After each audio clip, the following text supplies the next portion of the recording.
जी ये एनआरई में ये एनआरई के रिकॉल्स हैं जो जून अटेम्प्ट के और 2025 और ये 1 जून का पेपर है। I am doctor Hafiz Atif,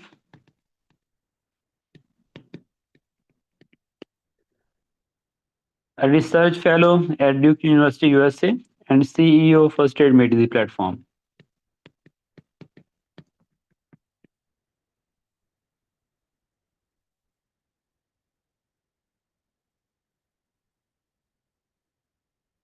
जज़ाकल्लाह डॉक्टर हसीब।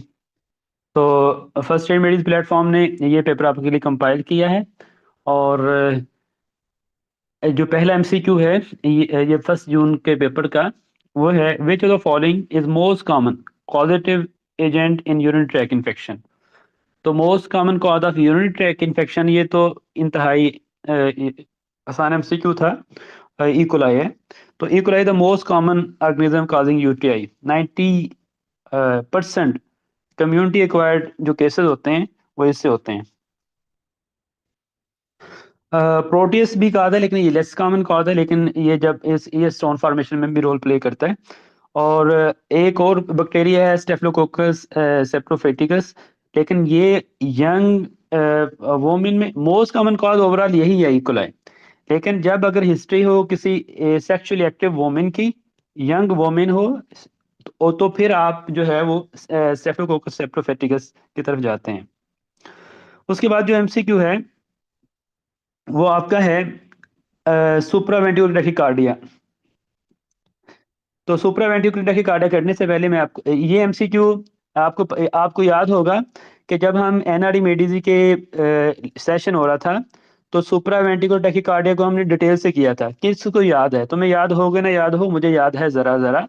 हमने सुप्रावेंट्रिकुलर टैकीकार्डिया को एनआरई मेडिजी के लेक्चर करते हुए इस टॉपिक को डिटेल से किया था और इस टॉपिक ये पास एमसीक्यू था।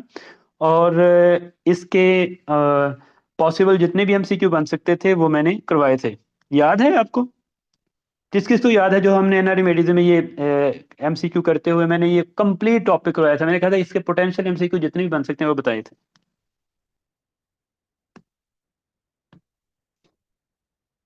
तो ये जो है आपका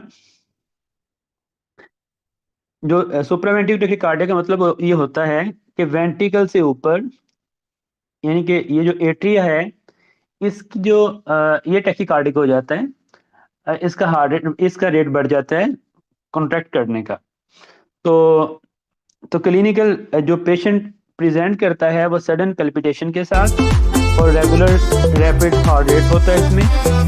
और आपने बीपी, ये है इसकी डायग्नोस्टिक अप्रोच, क्या आप इसको अप्रोच किस तरह करते हैं, किस तरह डायग्नोसिस बनाते हैं। तो आप बीपी चेक करते हैं, आप मेंटल स्टेटस चेक करते हैं अगर, और ईसीजी करने पे आपको क्यूआरएस कॉम्प्लेक्स, क्यूआरएस कॉम्प्लेक्स का मतलब ये है, ये आपकी वो ईसीजी है, ये क्यूआरएस कॉम्प्लेक्स है।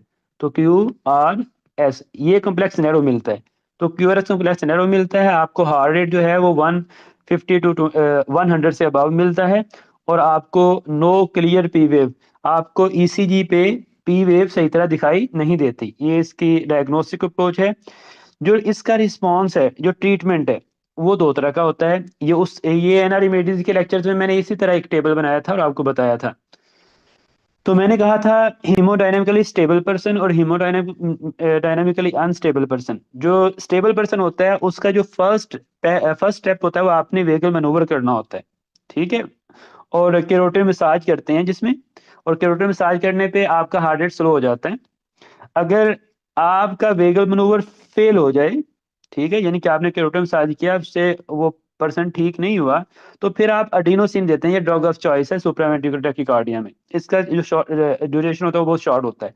अगर पेशेंट अनस्टेबल हो तो फिर आपने सिंक्रोनाइज कार्डियोवर्जन करनी है, ठीक है। तो रिस्पॉन्स टू वेगल मनूवर और अडीनोसिन। तो ये जो वेगल मनूवर होता है, अगर ये करने से, उसको केरोटो मसाज करने से वो अगर ठीक हो जाए तो आप का डायग्नोसिस भी बन जाता है और ट्रीटमेंट भी हो जाता है। इसलिए ये थेराप्यूटिक और डायग्नोस्टिक है। वेगल मनूवर थेराप्यूटिक भी है और डायग्नोस्टिक भी है। तो इसको हम रीड करते हैं। जो पेशेंट होता है वो आप आमतौर पे सडन पल्पिटेशन और रेगुलर हार्ट रेट के साथ वो आपको प्रेजेंट करता है। तो वो कहता है a 20-year-old lady present in emergency department with the complaints of palpitation and dizziness. Her radial pulse is very fast and blood pressure is 110/70. ECG जो regular narrow QRS complex tachycardia, उसने खुद ही बता दिया है कि ये नैरो QRS कम्प्लेक्स टैकिकार्डिया है। तो मैंने बताया था कि ECG में आपको नैरो QRS कम्प्लेक्स मिलता है, तो ये टैकिकार्डिया है, ये नैरो QRS कम्प्लेक्स टैकिकार्डिया है, तो उसने खुद ही बता दिया। तो which are the following the first line treatment. तो फर्स्ट लाइन ट्रीटमेंट क्या है? तो ये पर्सन स्टेबल है क्योंकि इसका बीपी जो है वो नॉर्मल है, तो ये पेशेंट स्टेबल है, तो इसमें क्या आपने करना है, इधर वेगल मनोवर लिखा हुआ है, ये आसान एमसीक्यू था। और आसान ये एनआरई मेडिजी बुक में ये एमसीक्यू दिया हुआ है, और इसको हमने एनआरई मेडिजी के जब लेक्चर लास्ट में सेशन हो रहा था उसमें हमने ये करवाए थे एमसीक्यू, और ये उस वक्त में मैंने ये बताया था। तो कहते हैं जो वेगल मनोवर होता है उसमें कैरोटिड मसाज आप करते हैं, ये फर्स्ट लाइन ट्रीटमेंट है फॉर स्टेबल पर्सन। तो सुप्रावेंट्रिकुलर टैकिकार्डिया में ये डायग्राम भी उस वक्त आपको दिखाई गई थी, इसमें आप वेल्सलर मनूवर और या फिर कैरोटिड मसाज, ये दोनों वेगल मनूवर हैं। और अगर ये इससे ट्रीटमेंट ठीक ना हो, आप पेशेंट ठीक ना हो, तो फिर आप अडीनोसिन देते हैं, ठीक है। और ये आप देख रहे हैं कि QRS complex narrow QRS complex है, तो ये नैरो क्यूआरएस कम्प्लेक्स टैकिकार्डिया है। डिफिब्रिलेशन अनस्टेबल पर्सन में करते हैं। उसके बाद है नेक्स्ट एमसीक्यू है, what is the most appropriate test to diagnose gestational diabetes. तो ये एमसीक्यू हमने फर्स्ट टाइम एडीटी लेक्चर में करवाया हुआ था। तुम्हें याद हो कि ना याद हो, हमें तो याद है जरा जरा। मैंने बताया था कि जो ओरल ग्लूकोज टॉलरेंस टेस्ट है, और ये हमने मॉक टेस्ट में भी किया हुआ है। Oral glucose tolerance test is the gold standard test for gestational diabetes,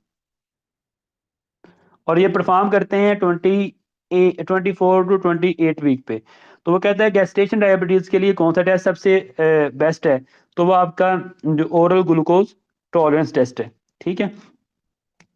जो HbA1c है वो प्रेगनेंसी में गेस्टेशनल डायबिटीज को देखने के लिए तो oral glucose tolerance test better है।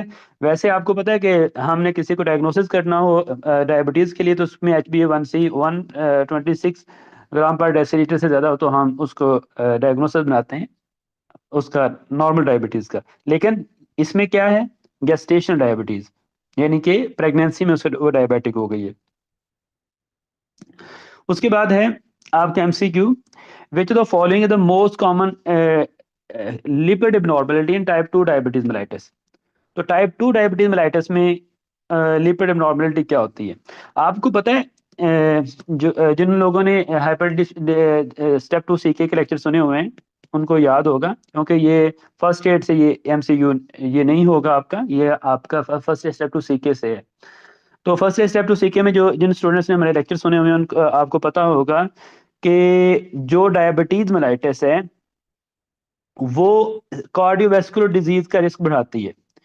तो जो जब आप लिपिड प्रोफाइल करते हैं, और जिसमें जो 3 मेजर प्लेयर होते हैं, वो आपकी एक होती है LDL, एक होती है ट्राइग्लिसराइड, एक होता है HDL।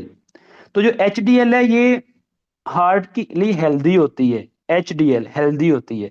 तो ये जो डायबिटिक पर्सन होते हैं इनको ये diabetes is a risk factor for मायोकार्ड infarction, for acute coronary syndrome. तो तो, तो ये डायबिटीज मेलाइटिस में HDL कम होगी, क्योंकि ये हार्ट को हेल्दी रखती है, तो डायबिटिक में ये कम हो जाती है। और जो LDL है ये एथेरोस्क्लेरोसिस करवाती है, और डायबिटीज जो है the risk factor of atherosclerosis, तो ये भी वो ज्यादा कर देगी डायबिटीज में। और triglyceride due to insulin resistance, आपको पता है जो मोटे पर्सन होते हैं उनमें इंसुलिन रेजिस्टेंस हो जाती है, तो उनमें ट्राइग्लिसराइड का लेवल ये जो इंसुलिन रेजिस्टेंस होने की वजह से ज्यादा होता है। जो डायबिटिक पर्सन होते हैं उसमें LDL ज्यादा होती है क्योंकि ये एथेरोस्क्लेरोसिस करवाती है, और उनमें ट्राइग्लिसराइड ज्यादा होते हैं क्योंकि इंसुलिन रेजिस्टेंस, वो लोग मोटे होते हैं, ओबेसिटी होती है, उनमें ट्राइग्लिसराइड के लेवल हाई होते हैं। और जो हार्ट फ्रेंडली, जो हेल्दी रखने के लिए आपकी हेल्थ के लिए ज्यादा होनी चाहिए, वो कम वो जो आपकी लिपिड है वो कम हो जाती है, जो HDL है।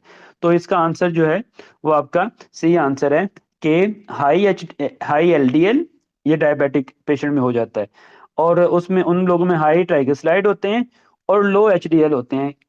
तो ये उसकी प्रेजेंटेशन है। तो this dyslipidemia increase the risk of the cardiovascular diseases, a major complication of type 2 diabetes mellitus।